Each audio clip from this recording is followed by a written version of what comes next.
Tonight at 6 on Alaska's News Source, Governor Dunleavy reveals his budget proposal 2027. We highlight some key details, including the permanent fund dividend. Plus, how a nationwide fire truck shortage is affecting Alaska. Our investigative team looks into the cause and potential effects. And we get a quick break from the cold, but only as wind and snow arrive. I'll show you the new warnings in effect. You're watching Alaska's News Source. Well, today, Governor Mike Dunleavy released his $12.1 billion budget proposal for 2027. Top line items in the budget include the full statutory funding for K-12 education, continued support for public safety, and a fully funded PFD check for Alaskans. That amounts to $3,650 a person.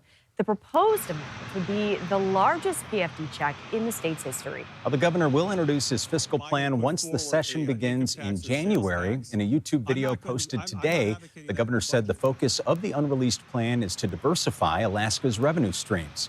This as oil prices continue to stay low, impacting state revenue. As governor, we can get by this year by using the same approach we've used over the past several years, but by continuing to do so, we will continue to hold ourselves hostage to shifting oil prices. You can find a breakdown of the full budget proposal on our website. And now to weather. Here's some video we just got into the newsroom. Wind damage left behind at Settlers Bay Lodge in Wasilla, forced to close temporarily. You can see those wooden planks scattered all over the place. The owner of the business says they're dealing with structural, also mechanical damage, but he also says he's most concerned with the storm's impact on the people that he cares about. This is a big time for our staff that all expect that extra boost coming into the Christmas season, and then obviously the community that has been here for forever. Unfortunately, he said the lodge, no one was hurt. They are working on moving previously booked holiday parties to their sister restaurant, the Chop House. And powerful winds, bitter cold. It's been the big story all across the state this week. And now more snow could be on the way for some areas. We've got Chief Meteorologist Melissa Fry tracking that and the potential locations. Melissa. Yeah, John Augusta, just seeing the debris still laying on the ground left over from last weekend's windstorm, which has only been a few days. But that is concerning to me because we are going to see those winds ramping up again, unfortunately, as we head into this weekend. Right now, it's calm in the valley, finally getting a break. Temperatures holding, though, quite cold at 5 degrees, and many areas will be back close to zero, if not below zero, overnight tonight.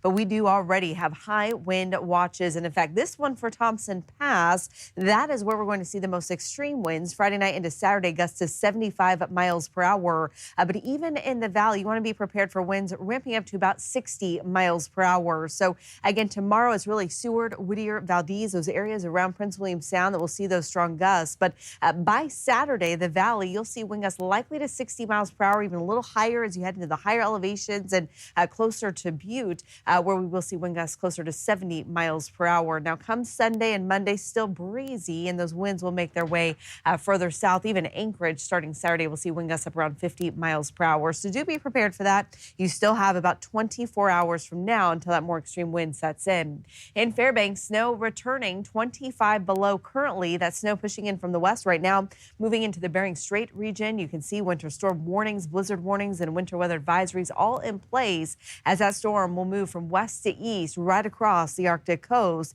In Fairbanks, you should be prepared for 3 to 6 inches of snow overnight tonight and tomorrow. And I'll have more details on the timeline of that forecast here in a few minutes. All right. Thank you, Melissa. Snow is coming to Fairbanks.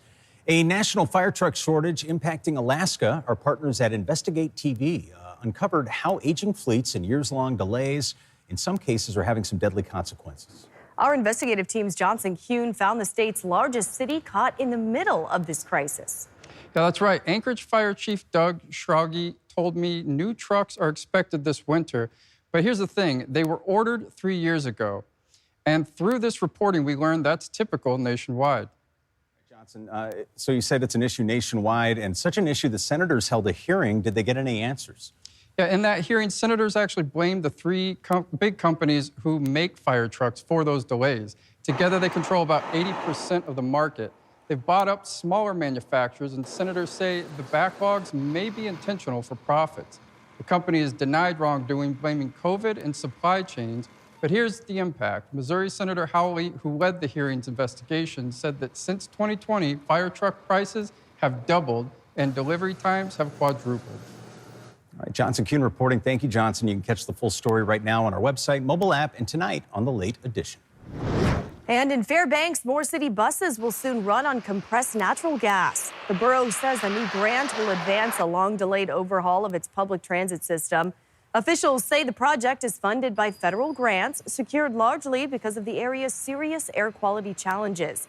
While the switch was approved back in 2019, it faced delays due to the pandemic and construction of a new fueling facility. There are currently 3 CNG buses that have been running in the borough since the spring.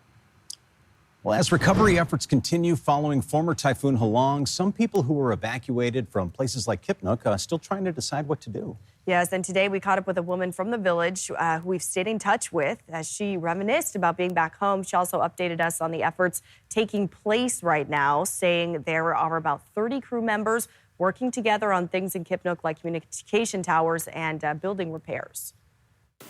Gym contractors were fixing or assessing the damages under homes, and we're trying to get pallets of water and food to the people down there. She says some places are inaccessible right now because of weather conditions, but crews are working with the state, FEMA officials, and public assistance programs to get things running a little more normal. Well, it is that time of the season. First day of Hanukkah coming up this Sunday, known as the Jewish Festival of Lights. Of course, it brings several days of celebration. Joining us now to talk about it all is Mushki Glistenstein. Thanks for joining us. As the daughter of a rabbi, tell us about that and the meaning of the holiday and all of the days coming up in this celebration. Thank you for having me, and happy Hanukkah, happy almost Hanukkah to you. We have an amazing celebration coming up at the Egan Center, which is open to the entire community. We want to share the light and the message of Hanukkah, which is adding in goodness and kindness. Every night of Hanukkah, we light another light. The first night we light 1, the second night 2, all the way till we work up to 8. And the message of Hanukkah is that whatever good you've done today, add something more tomorrow. Find someone who you can help. Find someone who you can say a kind word to, who you can look in the eyes with love and kindness. So we're really excited for Cirque du Hanukkah, which is coming up on December 14th at the Egan Center. And we are going to be having an extreme pogo stick show for the very first time in Alaska.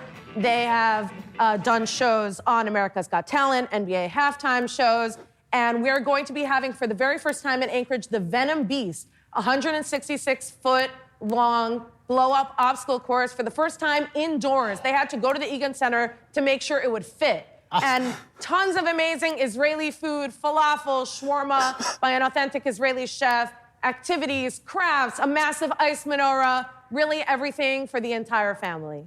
It sounds like a blast. Wow, I'm taking notes over here. So much going on. You should come. We will limber up before I go. Right?